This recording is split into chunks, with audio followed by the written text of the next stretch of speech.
left field. Grand slam home run. Look at this play, folks. And he stutters step walking infield. How was that fast? Touchdown. Gets down the sideline. Beautiful hit. And Brunson.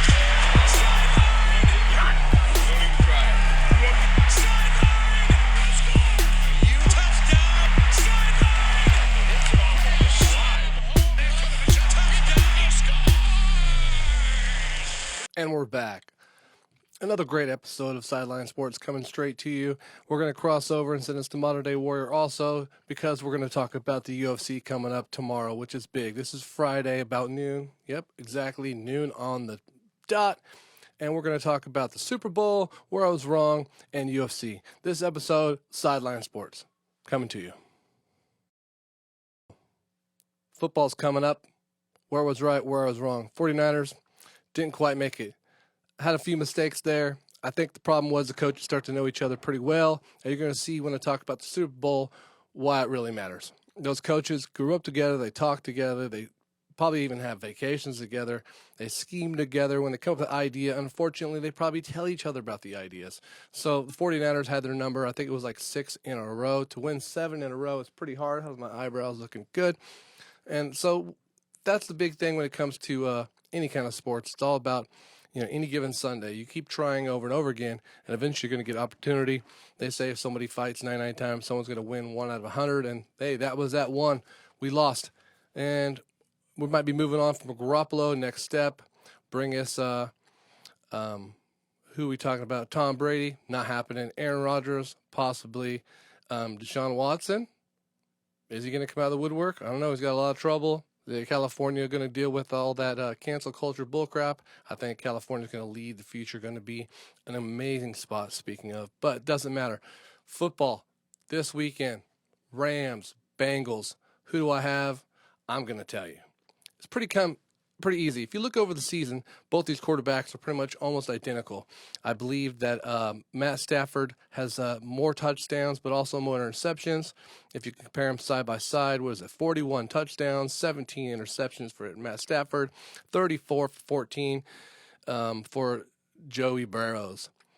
This is a real big game. It's either the first chapter of this guy's legacy or the last chapter of this guy's legacy. So are we watching the beginning? Are we watching the end? Are we watching some story develop? Are we watching the story end? This is, once again, we're just going to have retirement football after retirement football after retirement football. We've already had one game, and now we're back on to another. But if you look at the history of the Rams and what their record is and when their wins and losses came from, you can see it all came down to completion ratio. I talk about that all the time. Patrick Mahomes, low completion ratio. The games he wins, he has the highest completion ratio of his careers. The games he loses, low completion ratio. So does it have to do with him, receivers? Doesn't matter. That's the name of the game. If you're watching first half, the guy has 60% completion ratio, and it looks like there's not going to be a big change. All of a sudden, you think he's going to go 10 for 10 in the second half. Maybe he might win. But if it's at 60% before the half, that is a wrap. It is typically how it goes. Unless Tom Brady is in there or Jimmy Garoppolo. No, he lost. Anyways, 60% is where it's at. Even if you look at the Bengals and you go over their team and their win-loss record, their loss is right here. The Browns, that was the end of the season game. No, that was the first season game of the season. So that really didn't even count. And then now we're here towards the end of the regular season, loss against the Bears. That was the end of the year game there, too. Really didn't really count, and they lost by 3 points. And then the Browns, once again, had their number. Jets, that was their first win, so who would have guessed on that? 49ers, once again, these coaches are young coaches, know each other. A lot of these guys, the Rams, the Raiders, the Niners, the Packers, those seem to be all the same teams that seem to beat up on each other over and over again. If you go over here to the Rams, their win and loss record, it goes over to their losses were against my guys, the hot boys, Niners, man. Their loss right there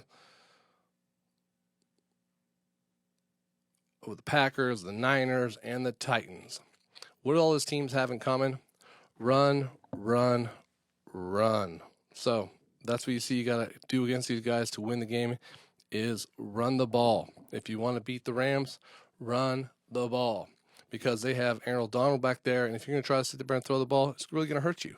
And I think the last game, Joey Burrows took 8 sacks, 9 sacks, still won. I think one of the records in history ever to win, a game with that many sacks in a single game. So here from Sideline Sports, Ruben coming straight at you. My pick, Joey Burrows. I'm a big Matt Stafford fan. I said he was going to be MVP. I said good chance he would be here. The only chance he'd be here if he beat the Niners. It happened, and he is here. So, but I didn't know he was going to go against Joey Burrows. My big pick, I'm pretty sure, is going to be the Bengals. They're the underdogs in this whole thing, which makes me happy. I look here. The predictor says 66% to 33%. Who's picking the Rams? Go ahead, pick the Rams. I'm going Bengals, underdog all the way. Joey Burrows, smoke it up. Yes. But what else? That is Sunday, Super Bowl Sunday. But more important, what's coming at us right here on Saturday? Style Bender against Whitaker 2. Robert Whitaker. This is going to be a great matchup. Pay-per-view on Saturday night. Where's this matchup going to be at? Houston, Texas. Oh, obviously. This is going to be great. But the early fights are going to start off. They have a fight that's going to be fill-in from last week, which they missed because due to, I think there was an illness with this guy, Jared Vandara. The Andre Orlowski fight is going to be redone on this fight, so you're going to check it out. Okay, but the early fights, man, there are going to be a lot of fights. Preliminary fights, sorry, fellas, we are not going to cover all the preliminary fights. I'm going to let you watch them on your own. It's already, we have enough fights for me to fuck up their names as it goes. So let me start it off. I'm going to play the easy one out and usually typically pick the names that I know. But anyways, here we got our first fight of the night. We're not even going to go prelims. Oh, you know what? I'm just going to go one prelim because it was a matchup. Andre Orlowski against Jared Vandara. I hope I said that name right. Orlowski, man, he's one of those guys where when he first came out, I could totally remember he looked like this killer fighter. I'm like, okay, no one's going to beat this guy. He is way different. And sure enough, he was a beast for a while. And then it's always like I would say a house. It was like, wow, this is the most amazing house. Nobody can ever take this house down. But then people keep chipping away at it, and eventually the foundation's a little bit weak, and it gets harder to defend the house, And I think sometimes it becomes the same thing with a lot of these fighters. You see that they're doing great for a long period of time, and then something happens where they start chipping away, and they finally lose it a little bit at the end. And I think Andre Orlowski has actually got stronger towards the end. Now he's been fighting for so long. He's 32-20. You're going to get this guy who's 12-6. It looks like Andre Orlowski is the favorite to win, and I don't know the guy Jared, so I'm going to say Orlowski also because the other guy was sick, so he already kind of had a little bit of mental anguish going through this, so he kind of have to second the camp. But starting off the night with the regular fights, Bobby Green against Nazareth Hasparatas. I'm going to go here with Bobby Green. He's the American, 28-12. Beautiful numbers. He is the favorite to win the fight, 13-4 for Nazareth.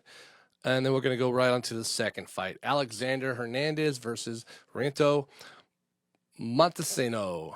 Let's see if I get that right. Probably not. We'll work it out. But you know who I'm talking about.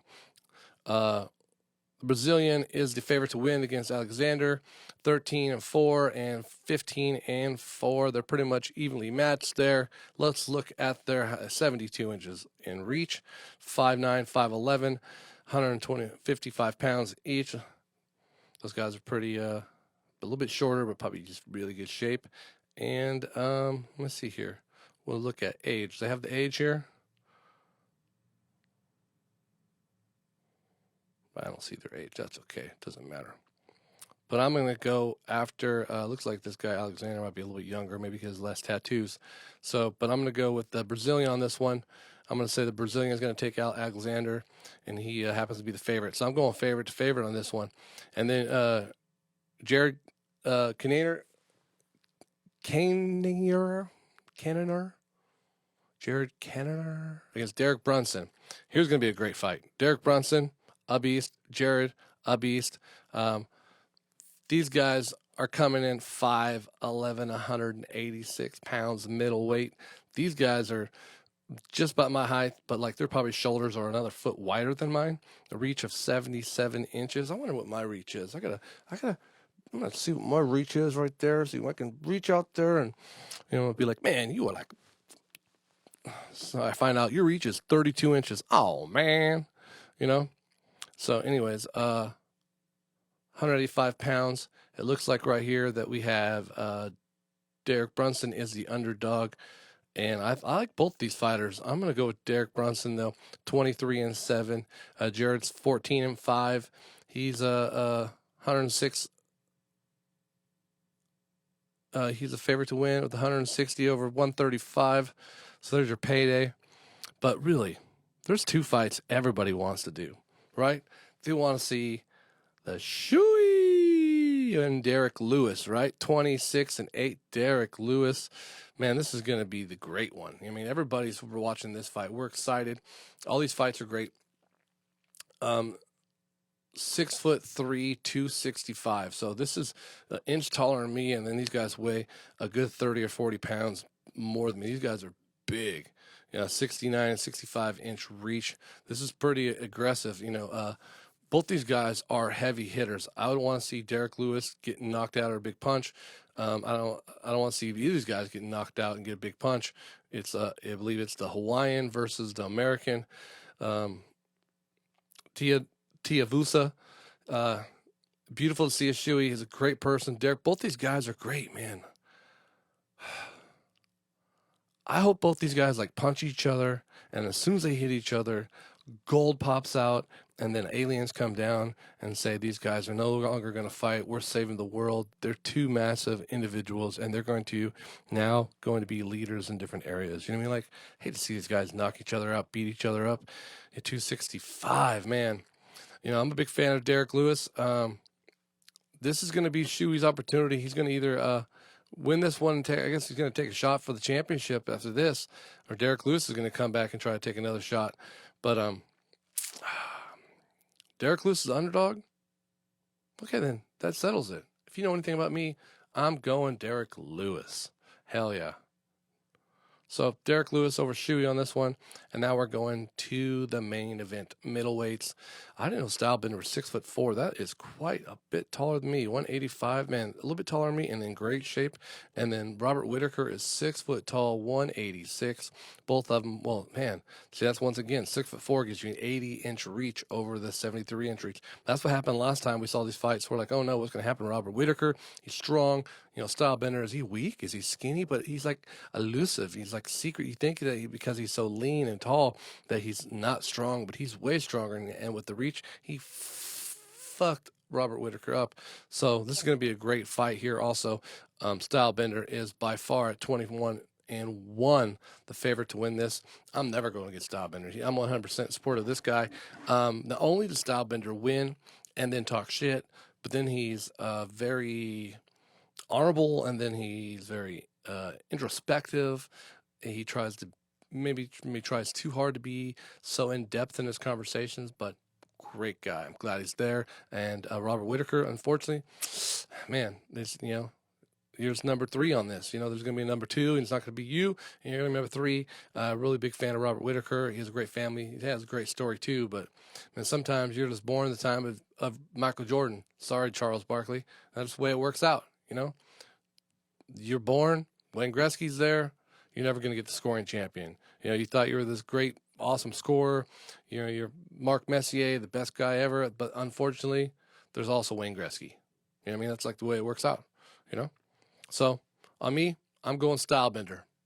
That's like a wrap on this, right? Here we go. Boom. Stylebender, Derrick Lewis. I'm going favorite, underdog, and then I'm going Derrick Brunson, who once again is a favorite.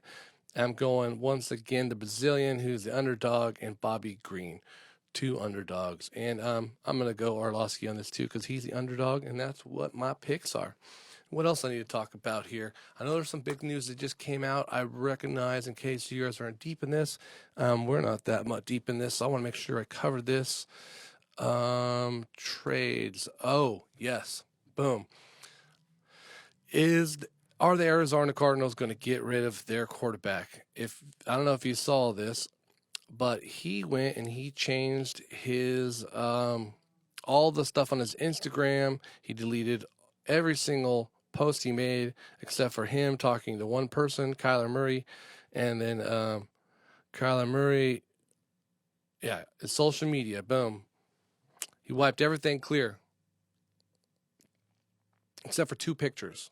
No Arizona, no dives, no touchdowns, no celebrations, no locker room, no buddies, no nothing. It's just him, I think someone at the Pro Bowl, and that's about it. Is he unhappy? Is he leaving? Is something new going to change? Are they talking about another quarterback change? This would be like the 5th quarterback change in 6 years at this fucking place. Arizona Cardinals, Arizona in general, you are lost. Please step up your game. But once again, maybe this recognized, look, we're having a hard time with the shorter quarterback. We're limited to what you can do. We need you to run, but we can't have you run. What if we move you as a slot receiver? What if they told him, look, maybe quarterback's not the deal for you. Maybe they may want to bring in another quarterback who can throw, and then he has 2 quarterbacks back there. Maybe they're going to do that. Maybe that's always my idea. If I was going to run another team, I would have at least 2 quarterbacks in, full-time quarterbacks that are throwing the ball, pitching the ball, that letting you know, hey, anything can happen. It's not a single wing. We're going to be doing something different. Times are changing. Let's get more throwing talent. Why can only one guy on the field throw the ball? Is that dumb or what? Let's get more guys who can throw the ball. A couple guys can catch, but let's throw the ball. Okay? Anyways. Bengals, Super Bowl, Niners next year, Golden State Warriors. Let's get it going. Fresno State, Sideline Sports, we out. Long drive left field.